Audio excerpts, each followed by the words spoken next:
Welcome to Val Talks Pets, the forum for pet parents and enthusiasts alike. Having been working in the pet industry for almost 10 years now, I am going to deal with a lot of the issues and questions that arise as I deal with pet parents on a day-to-day basis. I'm not a veterinarian, but I do have certifications in canine, feline, small animal, fish and herptile, and avian health and nutrition from the University of California, Davis Extension. Hello and welcome to today's episode of Val Talks Pets. Today's episode is all about cats and kittens. I just love cats and everyone knows how cute kittens can be. I got my first cat when I was about 9 or 10. My sister found a little black and white kitten that had the markings of a Holstein cow. She found it wandering when she was going to school or coming back from school. We estimate it was probably about 7 weeks of age. And how it ended up wandering on its own is a mystery. My mom, without hesitation, said we could keep it. When my dad came home from work, we let the kitten wander out into the kitchen, and he just looked at it and said, "When did we get a kitten?" My sister and I, with little imagination, called her Candy. That kitten, who became our cat, lived to be about 17 years of age. She dealt with 3 different dogs and another cat that joined our clan, and as far as I remember, never had any reason to go to the vet except for vaccinations. Cats are awesome. I have had several cats since that first little one, and each one has had an individual personality that has made them great companions. I think that cats often get a bit of a bad rap. So often I hear people say that cats are aloof, only want affection on their terms, and are finicky and picky. So let's explore some of these comments, beginning with, are cats really aloof? Out of my past menagerie, I can say that I had one female cat, again found as a stray, that wasn't all that keen on being picked up or cuddled. She did like to join me on the couch or lie at the bottom of the bed, but with her own distance. Does this make her aloof? I mean, I can see how that behavior would be construed as being aloof because, as humans, the best part of having a pet is to cuddle it and pet it and have it join us in activities. I think in her own way, she showed her affection to be a part of the group by joining in on the couch, for example, but she just wasn't comfortable being picked up. Maybe there was a reason for this, something that may have happened when she was a kitten. I don't know. She was a stray, and that means all the info is not available. Anyway, that was her, and out of all the cats I have had, that is the only one that I would say could be possibly characterized as aloof. But I prefer to think of her as being independent. So maybe that's the key. Cats are not as much aloof as they are independent. I think I like that description better, especially since my little independent cat was female. Out of my other cats in the past, I've had the best companions. I've had them follow me on walks and come when they are called. They have been cuddly and entertaining, and when they passed, it was heartbreaking, and I missed each one terribly as I grieved their loss. One of my cats that I have right now, I've had since he was a kitten, and he is turning 10 this year. He far from acts like a senior cat, and he is the most entertaining cat I have ever had. This guy can make a game out of anything, and he's so adept at creating entertainment for himself that he never ceases to amaze. I also have a somewhat unusual orange female tabby. Most orange tabbies are males, so she is special for that reason too. She is senior now, but from the moment I got her, as again, a stray, she was always very sweet, loves being held, and is quite bossy when she wants fed. So it just goes to show you that the different personalities that cats demonstrate add to their amazing ability to be great pets and companions. Because I work in the pet industry, I don't usually encounter cat haters, but on occasion I do get someone who is a dog owner come in that does make comment that they hate cats. How can anyone hate an animal? Such a strong word. I get it if someone says they are not a cat person, that is fair. I'm not a reptile person, but hate? That's extreme. So let's go past the personality discussion and talk about taking care of our cats. Let's start with kittens. Kittens, just like puppies, need kitten food that provides the proper nutrition for a growing cat. They, like puppies, need DHA, which is an omega-3 fatty acid that is a primary structural component of the brain and retina. This is why kittens need food with DHA for their brain and eye development. Kittens are considered kittens until 1 year, so they should be fed kitten food until the kitten is 1 year old. Now, that can be challenging when many cats are acquired through shelters or by finding them as strays. Their age becomes a guess, so ask your veterinarian to help out with determining how long to feed kitten food. A lot of people ask about whether it is necessary to feed both wet and canned food as well as dry or kibble food. Actually, we often hear cat parents be concerned when their cat will not eat kibble or is not interested in canned food. So what is the best approach here? First things first is that canned food is high in water or moisture content. If your cat is not the best drinker of water, then by all means add canned food. So I think we will segue here to talking about crystals in cats, as this is one of the direct links with nutrition and water drinking. Some cats, regardless of quality of food, develop struvite crystals. It's like humans that develop kidney stones repeatedly. Their body just does that. Struvite crystals are microscopic crystals that can be found in a cat's urine. They are composed of magnesium, ammonium, and phosphate.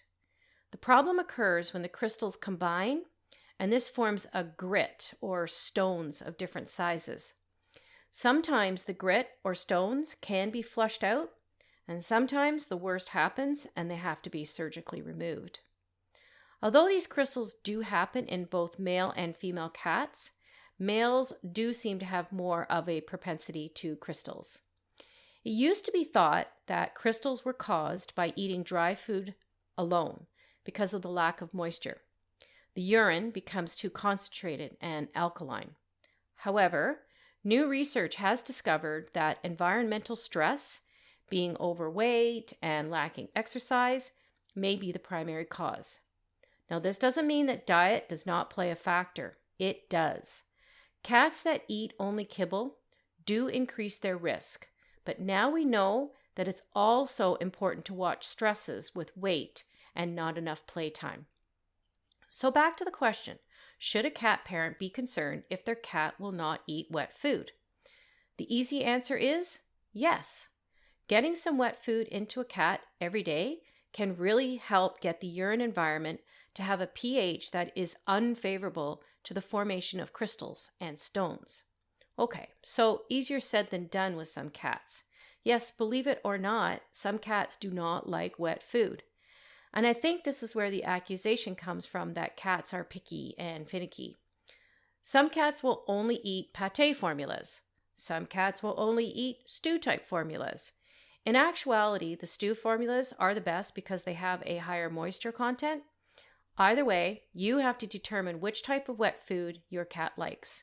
Now, here is where cats have quite an advantage when it comes to food on the market. There are many, and I mean many, canned cat food formulas on the market. And the best thing is, many of these come in small 3-ounce cans or pouches that you can purchase. This way, you can pick up a whole variety of small cans to tempt your cat and see which one they prefer. Hopefully, at least one will be a winner. And just because it is a stereotype that cats like fish, not all do. Cats actually rarely eat food that they were not introduced to as a kitten. They also can aversion eat, which means that if they ever got sick from eating something, they will often avoid that similar taste.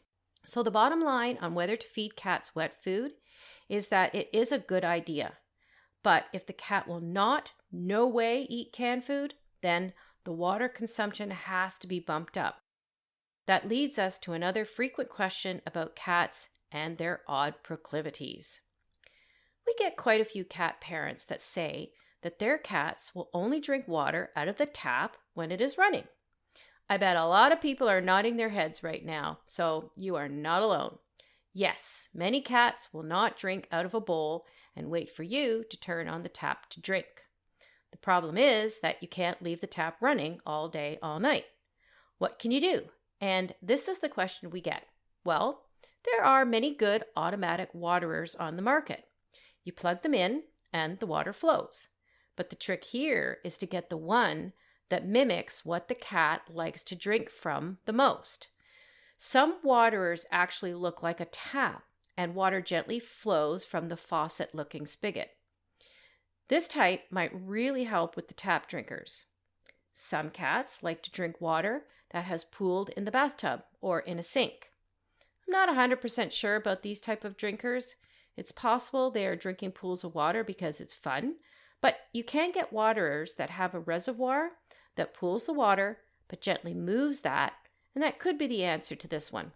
Anyway, the point is, take a look at the cat's drinking habits and then shop around and see if you can pick an automatic waterer that will match the behavior, and then hopefully you are getting more water into your cat. My cats have a fresh bowl of water with their food, but one of them, the one who likes to entertain himself, will stand up to drink out of the dog's elevated bowl diner. He is so lucky that our dog has such an easygoing nature. Getting down to the last options, if you've tried everything and you can't get the cat to drink more water or eat canned food, your veterinarian office should have a type of canned food that is designed to be really, really tasty to get the cat to eat the moist food. It's worth a try. And lastly, there are some very good holistic and homeopathic supplements in good pet specialty stores that target specifically renal. A good kidney supplement can help tone the renal system and prevent and clear newly forming crystals. I have had very good success with Omega Alpha Kidney Tone. I have no corporate attachments to this company, so the results I see are based on customer use. I do use this product myself with my senior cat, who is in stage 3 renal, and so far she's holding her own, and we monitor things with the vet, and he too says by all means give her what her body can use to continue to be stable. We know we can't go back with renal distress, but we certainly can arrest the progress. So far, knock on wood, she's gained a bit of weight, eats and drinks well, still plays a bit, and we haven't needed to put her on medication yet. Okay, so another topic I'd like to address is one that seems to create some controversy, and that is whether to let your cat go outside. Cats love to roam and hunt, and they actually like to be up all night partying if you let them, outside, hunting and chasing. We know this about cats, but many keep their cats inside, and for several reasons. Many cats are apartment and condo companions, so going outside is just not feasible. They have a lovely warm home with you. They are safe and well cared for, so going outside really isn't something they miss, sometimes.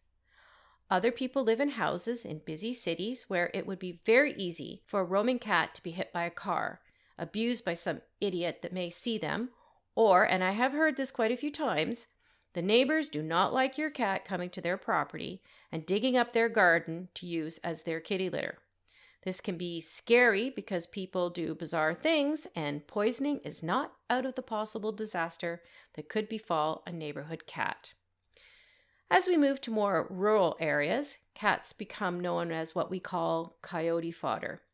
So many cats, and I can't tell you how many people tell me this, that they have lost their cat to coyotes. Sometimes you may see remains, but often the cat just goes missing and is never seen again. One of my closest friends had this happen to her almost 2 years ago, and I can tell you she was devastated. It was a circumstance that happened where the cat was outside and they did not get home when they planned, and he went missing.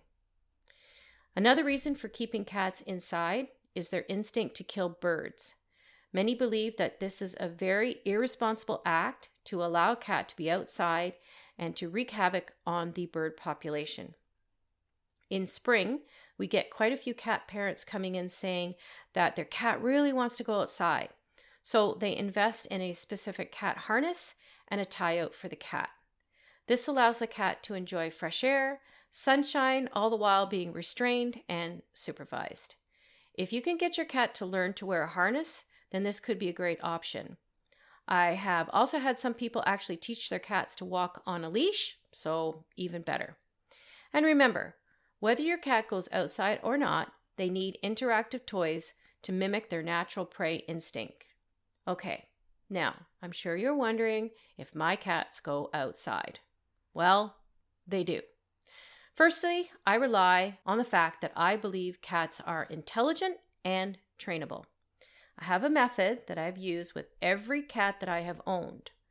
When the new cat comes into my home, I keep it inside for 2 weeks. After that, for another 2 weeks, I take it outside in a harness on a leash and walk it around the property every day. During these walks, I let it explore and sniff around, and every so often, I pick it up and walk around with the cat in my arms. The next thing I do is to put it in the harness and set it on a tie-out. When it comes time for freedom, I stay with the cat as it explores, because at this point, it sees me, so it still thinks it's tethered to me in some way. I follow it, and as soon as it goes in a direction I do not want it to go, I pick it up and we're done for the day. I keep doing this until, believe it or not, they learn the parameters they are permitted and pretty much stay around the house. I also have strict curfew that in the summertime they are in the house by 5 p.m. Also, they are not allowed outside if we are going out or we have gone to work. They are only allowed out when we are at home.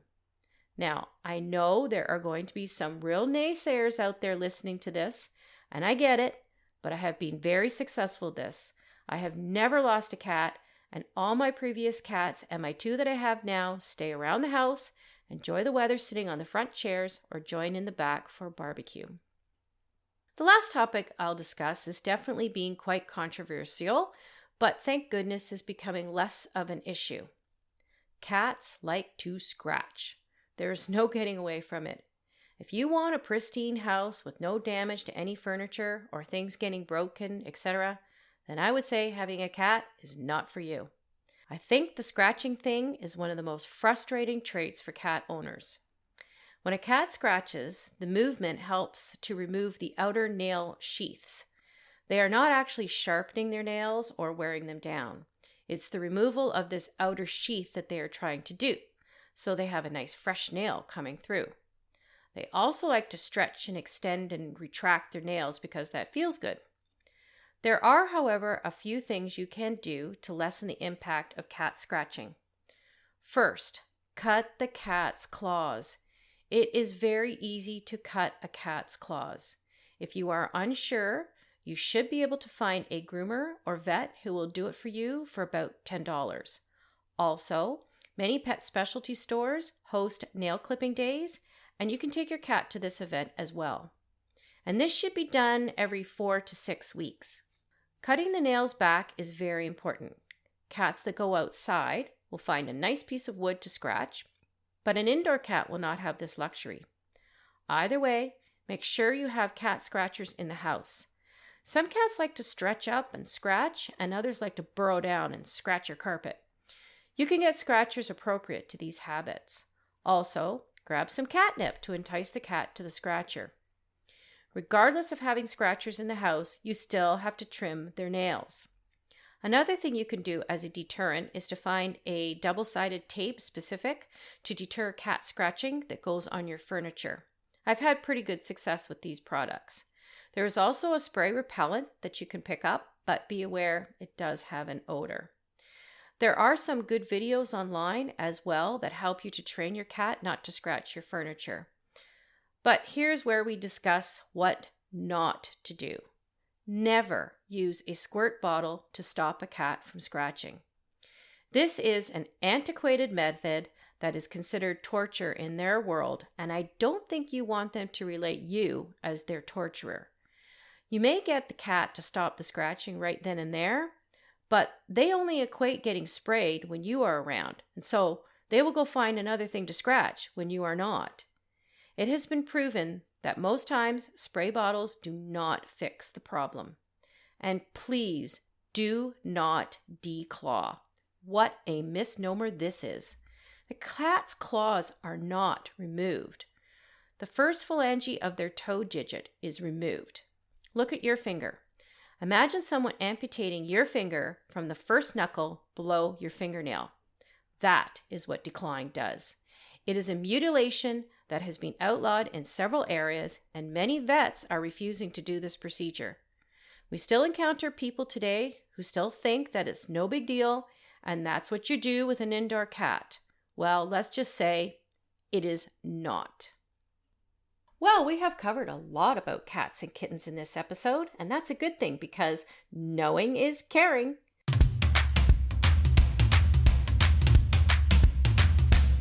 So that brings us to my pet peeve section of the podcast. This part is reserved solely for opinion and a bit of a vent. My biggest pet peeve is the declawing. I can't imagine amputating a cat's toe just to save furniture. And I think if this is your biggest concern, you need to rethink having a cat. Also, maybe we should stop giving cats a bad rap. The idea that cats are finicky is more of a misunderstanding. Maybe they are actually less maintenance. If your cat only likes one type of food, so be it. Easier for you, isn't it? Buy that one food. Done. We buy them different flavor after different flavor and then wonder why they are not eating the one that they ate before. They don't know that there isn't an endless choice of flavors. I don't know. I think cats are one of the best companion animals. They have awesome personalities and can be very entertaining. I know some people have had really significant challenges with some cats, and that is unfortunate. But as a whole, they are wonderful pets. Give them credit. They are intelligent and individual. Thank you for listening to Val Talks Pets. Remember to subscribe to make sure you don't miss any new topics, and also email me at val@valtalkspets.com with topics you think would be of interest to other listeners or any questions you may have. Also, visit my website at valtalkspets.com.